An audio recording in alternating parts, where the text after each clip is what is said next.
Saudara yang dikasihi Tuhan Yesus Kristus, pada minggu ini tema ibadah kita adalah kebenaran yang membebaskan. Nah, bicara soal kebenaran, saudara, saya ingin bertanya, menurut Anda menyuarakan kebenaran itu merupakan hal yang mudah atau susah, saudara? Menyuarakan kebenaran itu mudah atau susah? Susah. Gak ada mudahnya. Susah? Susah. Oke, susah. Kenapa susah? Takut salah. Padahal menyuarakan kebenaran bukan menyuarakan kesalahan, Pak ya. Takut salah yang disampaikan. Oke, apalagi? Kenapa susah menyuarakan kebenaran? Ditolak. Iya. Menyuarakan kebenaran tidak mudah karena seringkali mendapat penolakan. Oke. Apa lagi? Menyakitkan hati orang lain ya Pak ya. Saat kita menegur yang salah, saat kita menyuarakan kebenaran, mungkin saja orang yang kita tegur itu bisa tersakiti. Oke. Apa lagi?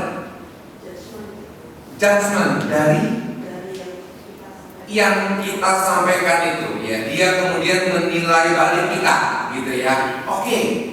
Apa lagi? Karena kita juga gak benar. Karena kita juga gak benar gitu ya. Gimana mau menyuarakan kebenaran kalau kita sendiri gak benar? Oke. Kalau gitu gak usah menyuarakan kebenaran saja ya Bapak Ibu Saudara. Gimana? Hah? Biar kita bubar nih. Setelah memang kalau kita mau jujur menyuarakan kebenaran itu ternyata bukan sesuatu yang mudah untuk dilakukan.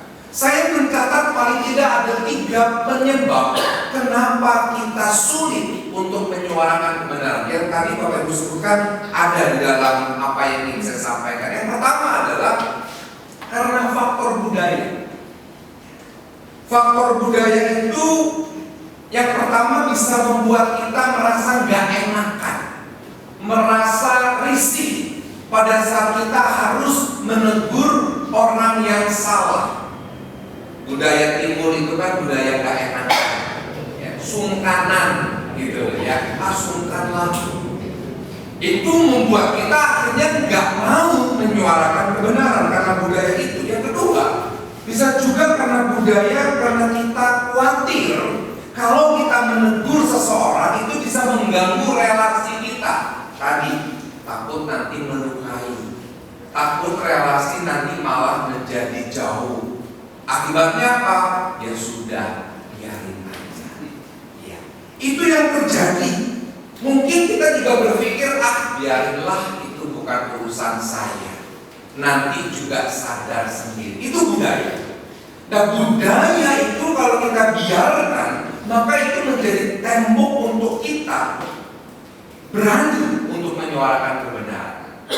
Yang kedua, saudara, faktor takut resiko.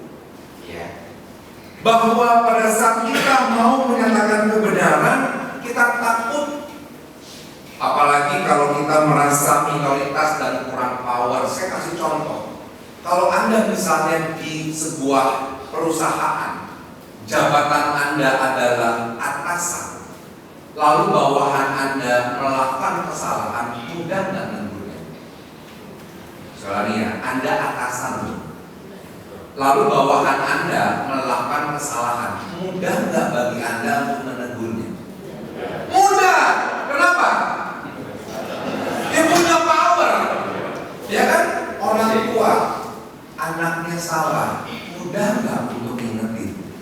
Mudah, karena punya power. Sekarang coba dibalik. Anda bawahan di kantor Anda, Anda tahu bos Anda ini nggak benar, berani nggak menyampaikan? Nah itu mikir-mikir, ya kan? Kenapa? Nggak punya power. Berani ngerasain apa? Berani ngerasain di belakang gitu ya. Kenapa? Karena minoritas, karena nggak punya power. Itu membuat kita akhirnya ya udah biarin aja. Ya. atau karena ada ancaman dan lain sebagainya. Jadi itu membuat kita kembali tidak berani menyuarakan kebenaran. Kenapa? Takut resikonya.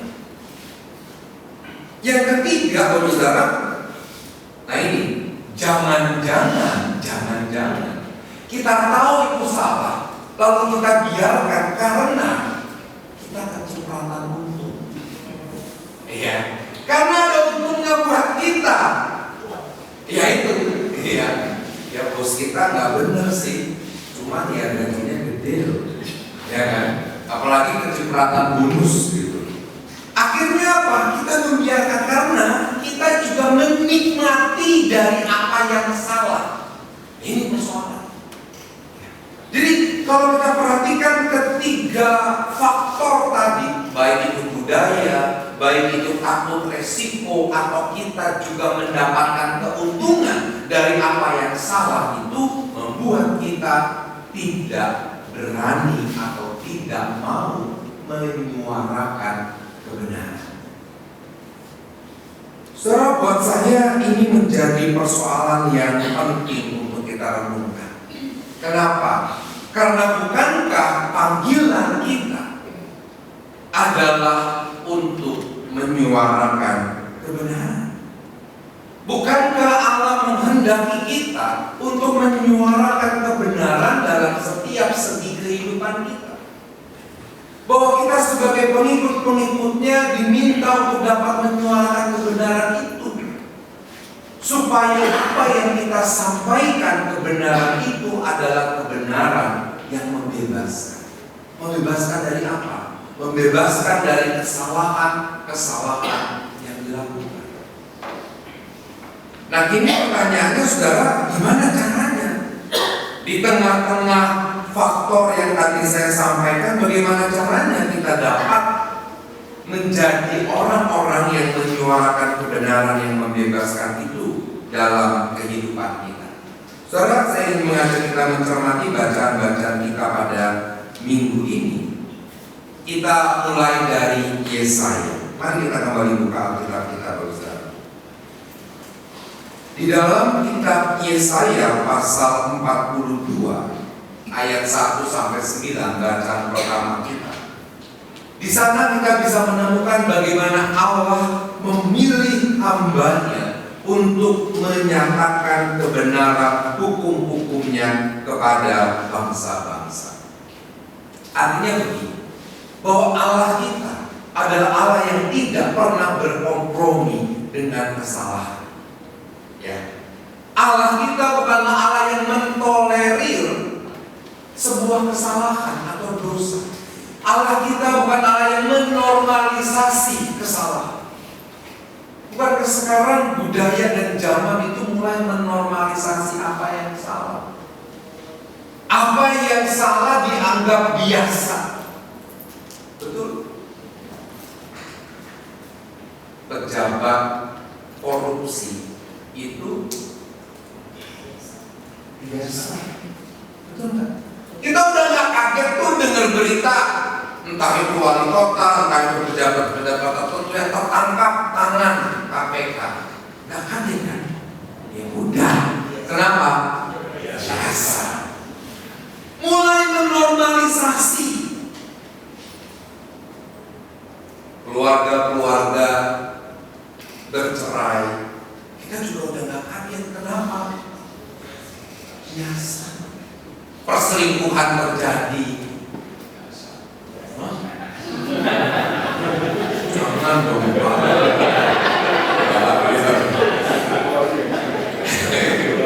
Yang mau saya katakan adalah bukankah kita ada di dunia yang menormalisasi sebuah kesalahan?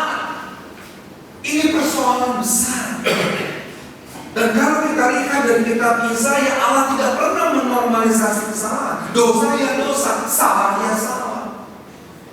Itulah sebabnya kemudian Allah memilih hambanya untuk menyuarakan kebenaran, untuk mau bisa memberikan pembebasan. Kalau kita lihat di dalam Yesaya pasal 42 tadi, tujuannya adalah untuk bisa menyelamatkan, untuk bisa menjadi terang, membuka mata yang buta, Ini kan sebuah gambaran bahwa mata yang buta itu berarti tidak dapat melihat apa yang benar.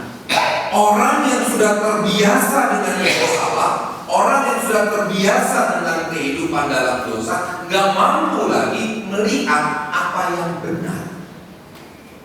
Nah, hamba-hamba Tuhan inilah yang kemudian membukakan itu, mencelikan mata yang buta terhadap kebenaran. Dan bahkan dikatakan di sana untuk mengeluarkan mereka yang duduk dalam gelap. Jadi kebenaran yang disampaikan itu bukan untuk menjatuhkan orang yang salah. Ini penting, saudara. Ya. Pada saat kita menyuarakan kebenaran bukan untuk memojokkan orang tersebut, bukan untuk menghakimi orang tersebut, bukan, tetapi untuk membebaskan dia, untuk menyadarkan dia. Seperti tadi, seperti orang yang duduk dalam kegelapan, yang tidak mampu membedakan mana yang baik dan yang salah. Maka kebenaran yang kita sampaikan tujuannya untuk membebaskan. Ini menjadi penting supaya apa? Kita sadar kenapa kita melawan itu. Banyak orang yang menyatakan kebenaran tapi tujuannya berbeda. Ada orang yang mungkin karena nggak suka sama orangnya, jadi dicari-cari kesalahannya. Enggak begitu yang Tuhan mau. Tuhan inginkan adalah kebenaran yang kita sampaikan adalah yang membebaskan. Itu kalau kita lihat dari bacaan kita yang pertama, kitab Yesaya. Mari kita lanjutkan ke bacaan Injil kita di Matius pasal 3 tadi. Saudara, di situ ya, kita menemukan sebuah peristiwa yang dicatat oleh penulis Injil Matius, yaitu peristiwa pembaptisan Yesus. Dan hari ini kita juga sama-sama memperingati minggu pembaptisan Yesus. Apa yang menarik dari peristiwa pembaptisan Yesus ini? Yang ingin saya soroti adalah pada saat Yesus setelah dibaptis, ada suara dari sorga yang mengatakan, inilah anakku yang kukasihi, kepadanya lah aku berkenan.